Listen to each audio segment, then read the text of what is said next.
एक युवक गुरु का नया नया शिष्य बना था। उसके मन में बहुत सारे सवाल थे जो वह गुरु से पूछ लेना चाहता था। एक दिन वह गुरु के पास आया और उसने कहा, गुरुदेव, मैंने देखा है पहले लोग आपस में बहुत प्रेम करते हैं, फिर धीरे धीरे उनमें झगड़े होते हैं, लड़ाई होती है और एक दूसरे को वह भला बुरा कहने लगते हैं। फिर रिश्ते टूट जाते हैं और प्रेम नफरत में बदल जाता है। ऐसा क्यों होता है? गुरु ने कहा, यह जानने के लिए तुम्हें मेरे साथ चलना होगा। गुरु शिष्य को लेकर एक गांव में पहुंचे। वहां एक घर के द्वार को उन्होंने खटखटाया। भीतर से एक व्यक्ति बाहर आया। उसने गुरु को प्रणाम किया और कहा, गुरुदेव, मैं आपकी किस प्रकार सेवा कर सकता हूं? गुरु ने उस व्यक्ति से कहा, क्या तुम्हारी पत्नी के साथ विवाद समाप्त हो गया? क्या अब तुम खुश हो? उस व्यक्ति ने कहा, मैंने गलती की। गुरुदेव, उस औरत से शादी करके वह बिल्कुल भी अच्छी नहीं है। वह मेरा और मेरे परिवार का ख्याल नहीं रखती। वह हमेशा अकड़ कर बात करती है। वह हमेशा गुस्से में रहती है। उसने कभी मेरी कोई बात मानी ही नहीं। वह बिल्कुल भी अच्छी नहीं है। ईश्वर ने मेरे भाग्य में इतनी बुरी पत्नी लिख दी। अब वह मुझे छोड़कर घर चली गई है और अब मैं चाहता हूं कि वह वहीं रहे और कभी मेरे जीवन में ना आए। गुरु ने अपने शिष्य से कहा, देखा तुमने, यही मनुष्य का स्वभाव है। हर मनुष्य के अंदर अच्छाई और बुराई दोनों होती है, परंतु मनुष्य केवल बुराई को ही याद रखता है, अच्छाई को नहीं। और जब वह किसी की बुराई करने पर आता है तो वह शुरू से लेकर आखिर तक सब कुछ बुरा ही देखता है और बोलता है। और जब वह अपने मन में सब कुछ बुरा ही बैठा लेता है, तब वह यह आशा करता है कि इसके जीवन में सब अच्छा हो। बुराई से जीवन में अच्छाई कैसे पनप सकती है? अच्छाई लाने के लिए, जीवन में सुख और शांति लाने के लिए हमें अच्छाई को तो देखना ही होगा। पर यह काम कोई नहीं करता, क्योंकि ऐसा करने से मनुष्य के अहंकार को चोट पहुंचती है और वह अपने अहंकार से गिरना नहीं चाहता। उस व्यक्ति ने कहा, गुरुदेव, आप यह क्या कह रहे हैं? अगर कोई बुरा है तो उसमें बुराई तो दिखाई देगी ही। मेरी पत्नी बुरी है तो मैं उसमें बुराई ही देखूंगा। उसने आज तक ऐसा कोई काम नहीं किया जिससे मैं खुश हो सकूं। गुरु ने कहा, क्या तुमने कोई ऐसा कार्य किया जिससे तुम्हारी पत्नी खुश हो सके? उस व्यक्ति ने कहा, उसने कभी मुझे ऐसा कोई मौका नहीं दिया गुरुदेव कि मैं उसके लिए कुछ कर सकूं। गुरु ने कहा, चलो तुम ये सारी बुराइयां छोड़ दो, भूल जाओ। अपनी पत्नी की कोई एक अच्छाई याद करो और मुझे बताओ।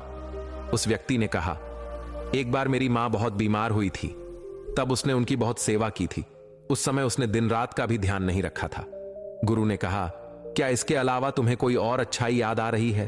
उस व्यक्ति ने कहा, हाँ, वह हमेशा समय पर उठती थी और वह मेरे माता पिता और मेरे खाने का बहुत ख्याल रखती थी। एक बार जब मैं बहुत बीमार हो गया था, तब वह रात भर जाग जाग कर मुझे दवाई दिया करती थी।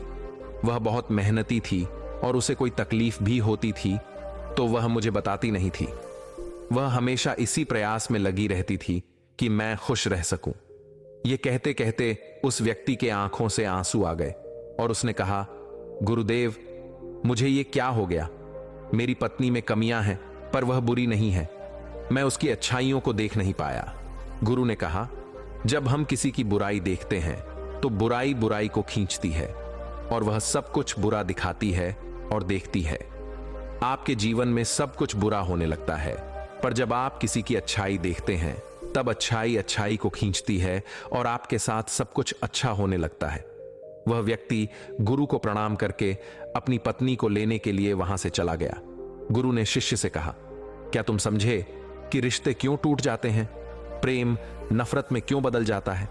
जब मन में नफरत हो तो उसमें प्रेम नहीं रह सकता, और जहां प्रेम हो वहां नफरत नहीं रह सकती। हम अपने मन में क्या रखना चाहते हैं, यह हम पर ही निर्भर करता है। शिष्य ने गुरु से कहा, गुरुदेव, मैं आपकी बात बहुत अच्छी तरह से समझ गया हूं। मेरा एक और प्रश्न है, क्या आप मुझे इसका उत्तर देंगे? गुरु ने कहा, अवश्य, तुम पूछ सकते हो। शिष्य ने कहा, गुरुदेव, इस दुनिया में सबसे मुश्किल कार्य क्या है? गुरु ने कहा, इस दुनिया का सबसे मुश्किल कार्य एकांतवास में रहना है। शिष्य ने कहा, इसमें मुश्किल क्या है? एकांत में तो कोई भी रह सकता है। गुरु मुस्कुराए और कहा, अगर यह बहुत आसान कार्य है तो क्या तुम 30 दिन के लिए एकांतवास में रह सकते हो? तुम्हें 30 दिन के लिए कहीं नहीं जाना, एक गुफा में रहना है। तुम बाहर किसी भी व्यक्ति से संपर्क नहीं करोगे, ना ही गुफा के भीतर किसी तरह के कार्य में व्यस्त रहोगे, सिर्फ शांत और एकांत रहोगे। क्या तुम कर सकोगे? शिष्य ने कहा, लेकिन गुरुदेव, यह करके क्या होगा? इससे क्या मिलेगा? गुरु ने कहा, जो मिलेगा वह तो तुम्हें पता चल ही जाएगा। बात यह है कि क्या तुम इतना आसान कार्य कर सकोगे? शिष्य तैयार हो गया। गुरु अपने शिष्य को एक गुफा की ओर ले गए और उन्होंने वहां उसके 30 दिन के खाने पीने का इंतजाम कर दिया और कहा, गुफा का द्वार खुला है। जब तुम्हें लगे कि तुमसे यह नहीं हो रहा तो तुम बाहर आ सकते हो। शिष्य गुफा के अंदर चला गया। पहले दिन उसने बहुत आराम से अपना समय काट लिया। दूसरे दिन उसे अजीब सा महसूस होने लगा। उसका मन बार बार बाहर की ओर भाग रहा था। उसे बेचैनी हो रही थी। वह इधर उधर टहलने लगा, घबराने लगा। जैसे तैसे करके उसने दूसरा दिन भी निकाल लिया। तीसरे दिन वह बहुत बेचैन हो गया। उसने सोचा कि वह यह क्या बेकार का काम कर रहा है, बाहर पता नहीं क्या क्या हो रहा होगा और वह यहां गुफा में बैठा है। वह तीसरे दिन ही गुफा से बाहर आ गया और गुरु के पास पहुंचा। शिष्य को देखते ही गुरु ने कहा, मैं तुम्हारा ही इंतजार कर रहा था। 30 दिन एकांत में रहने की बात हुई थी, तुम तो 3 दिन में ही बाहर आ गए। शिष्य ने कहा, पता नहीं गुरुदेव, पर मैं भीतर से बहुत बेचैन हो रहा था। बार बार बस बाहर जाने का मन कर रहा था। इन 3 दिनों में मैं एकांत भी नहीं साध पाया। मन में बहुत सारे विचार, भावनाओं और बहुत कुछ चल रहा था। कोई मुझे जबरदस्ती बाहर की ओर खींच रहा था। गुरु ने कहा, वह कोई और नहीं, तुम्हारा मन था। मन को एकांत पसंद है ही नहीं। वह हमेशा किसी दूसरे को ढूंढता रहता है। जब उसे कोई दूसरा दिखाई नहीं देता, उसे कोई दूसरा नहीं मिलता, तो वह भी बेचैन हो जाता है, क्योंकि उसका वजूद दूसरों से ही है।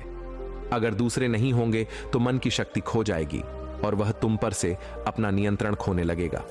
इसीलिए वह जल्द से जल्द तुम्हें बाहर की ओर ले जाना चाहता था और तुम बाहर आ गए। शिष्य ने कहा, गुरुदेव, आप सत्य कहते हैं। एकांतवास करना दुनिया का बहुत ही मुश्किल कार्य है। गुरु ने कहा, तुमने यह नहीं पूछा कि इस दुनिया का सबसे आसान कार्य क्या है? शिष्य ने कहा, गुरुदेव, मेरे मन में यह सवाल भी था, पर मैं पूछ नहीं पाया। गुरु ने कहा, इस दुनिया का सबसे मुश्किल कार्य एकांतवास है, तो इस दुनिया का सबसे आसान कार्य भी एकांतवास ही है। शिष्य ने कहा, आप यह क्या कह रहे हैं गुरुदेव? मैं कुछ समझ नहीं पा रहा। गुरु ने कहा, एकांतवास हमारा स्वभाव है। हम अपने स्वभाव से दूर हो गए हैं। मन के बनाए जाल में हम हमेशा किसी दूसरे को ही ढूंढते रहते हैं और अपने एकांत को खो बैठते हैं। एकांत को साधना नहीं पड़ता, बल्कि वही हमारा स्वभाव है। शिष्य ने कहा, अगर एकांत हमारा स्वभाव है और यह बहुत आसान है, तो मैं क्यों 3 दिन में ही उस गुफा से बाहर आ गया? क्यों मुझे वहां रहना इतना मुश्किल लगा? क्यों मैं वहां भी बेचैन हो गया? गुरु ने कहा, जब तक एकांत तुम्हारे भीतर से उत्पन्न नहीं होगा, तब तक चाहे तुम किसी गुफा में बंद करके ही क्यों ना रखे जाओ, तुम एकांत में नहीं रहोगे। वहां भी तुम अपने आसपास भीड़ इकट्ठी कर लोगे और वह भीड़ तुम्हारे मन के भीतर होगी। गुरु शिष्य को अपने साथ एक नदी के पास ले गए और कहा, इस नदी पर बांध ना हो तो तुम्हें कितना समय लगेगा? क्या तुम उसे आज के आज बांध सकते हो? शिष्य ने कहा, नहीं गुरुदेव, एक दिन में यह कैसे होगा? 2 दिन, 3 दिन या 4 दिन में भी नहीं होगा। इसमें तो बहुत समय लगेगा। धीरे धीरे बांध की तैयारी होगी। उसकी हर समस्या को देखा जाएगा और उससे निपटा जाएगा और धीरे धीरे समय के साथ बांध तैयार होगा। गुरु ने कहा, ठीक कहा तुमने। ठीक इसी प्रकार मन की नदी पर धीरे धीरे बांध बांधा जाता है। 1, 2 या 3 या 4 दिन में नहीं, धीरे धीरे समय लगाकर यह किया जाता है। शिष्य ने कहा, गुरुदेव, मैं आपकी बात समझ गया हूं। मैं भी धीरे धीरे अपने मन पर बांध बांधने की तैयारी करूंगा। शिष्य ने अपनी साधना पर ध्यान दिया। वह धीरे धीरे मन के विरुद्ध खड़ा होने लगा। उसने छोटे छोटे संकल्प लेने शुरू किए। उसने बहुत सारे संकल्पों को पूरा किया और बहुत सारे संकल्प उसके अधूरे रह गए जो टूट गए थे, पर हर बार वह और अधिक मजबूत होता चला गया। उसका अपने ऊपर नियंत्रण पहले से मजबूत होता जा रहा था। धीरे धीरे उसके छोटे छोटे संकल्प बड़े संकल्पों के रूप में उभरने लगे। फिर एक दिन उसने संकल्प लिया और वह उस गुफा के भीतर चला गया। 30 दिन वह उस गुफा से बाहर नहीं आया। जब 30 दिन गुजर गए तो गुरु को अपने शिष्य की चिंता हुई और वह गुफा के भीतर चले गए। उन्होंने देखा कि उनका शिष्य बिल्कुल शांत होकर एक स्थान पर ध्यान में बैठा हुआ है। गुरु को देखते ही शिष्य खड़ा हो गया और उन्हें प्रणाम कर कहा, गुरुदेव, आप सत्य कहते थे। एकांतवास करना बहुत ही आसान कार्य है। एकांत ही हमारा स्वभाव है और यही हमारी प्रकृति है। इसके लिए कुछ भी करना नहीं होता। यह है, बस हमें दिखाई नहीं देता। शिष्य गुरु के साथ उस गुफा से बाहर आ गए। अब आप सोच रहे होंगे कि इस एकांतवास की कहानी का मतलब क्या है। वास्तव में एकांत वह चीज है जो आपको सत्य दिखाता है, जो आपको शांति दिखाता है। आप अपने जीवन में बहुत छोटी छोटी चीजों में उलझे रहते हैं, जो इतनी मामूली है कि जिनके होने या ना होने से कोई फर्क नहीं पड़ता, पर आपके जीवन में वह बहुत मायने रखती है और आपका जीवन उनके चारों ओर घूमता रहता है। आप वहीं के वहीं भटकते रहते हैं। इस दुनिया में कोई नहीं बचा, चाहे कोई कितना भी बढ़ाओ व्यक्ति क्यों ना हो, कितनी भी अकड़ के साथ क्यों ना खड़ा हो, सब मिट्टी में मिल गए हैं। राजा हो, भिखारी हो, शक्तिशाली हो या कमजोर साधु हो या संत हो, कोई भी हो, किसी की अकड़ बाकी नहीं रही। जिन छोटी मोटी चीजों के लिए आज आप इतना लड़ते झगड़ते रहते हैं, क्या करोगे? इन सब चीजों का कुछ पल ही लगते हैं शरीर को मिट्टी बनने में और तुम ऐसे लड़ रहे हो जैसे कि तुम हमेशा यहीं रहने वाले हो। कुछ समय मिला है, बहुत कीमती है, उपयोग कर लो, कुछ सीख लो, कुछ जान लो, कुछ तो जीवन जी लो। सब कुछ जानते हुए भी हम कुछ नहीं जानते। बस यही हमारी विडंबना है और यही हमारी बेहोशी है और इसी से बाहर निकलने का नाम जागरण है और जागृति है और होश है और बुद्धत्व भी है। दोस्तों, इस कहानी से आपने क्या समझा? अपने विचारों को, अपने भावनाओं को एक कमेंट के माध्यम से जरूर बताएं।